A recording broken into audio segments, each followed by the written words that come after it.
Chief justice یحییٰ آفریدی کا رواں عدالتی سال میں تمام کورٹس میں سولر توانائی پر منتقل کرنے کا اعلان، کہا کہ نظام انصاف میں مصنوعی ذہانت کا استعمال ہونا چاہیے مگر ہم ابھی تیار نہیں، مقدمات کو جلد نمٹانا ترجیح ہونی چاہیے، کارکردگی میں بہتری کے لیے اندرونی آڈٹ کرایا ہے۔ ججز کے خلاف 64 شکایات کا فیصلہ ہو چکا ہے، بہتر شکایات پر رائے طلب کی ہے۔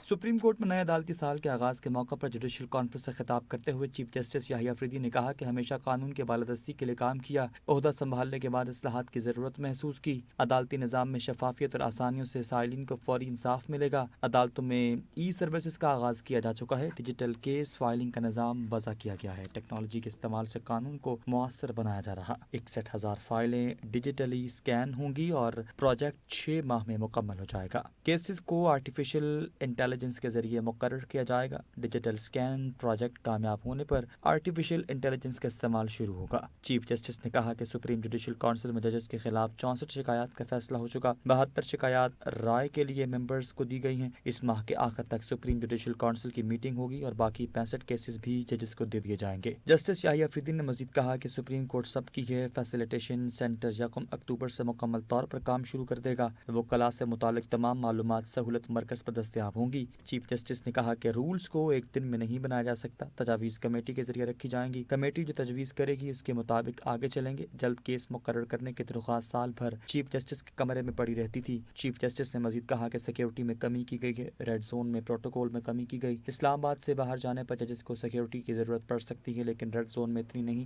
میرے ساتھ سیکیورٹی کی 9 گاڑیاں ہوتی تھی، کم کر کے صرف 2 رکھی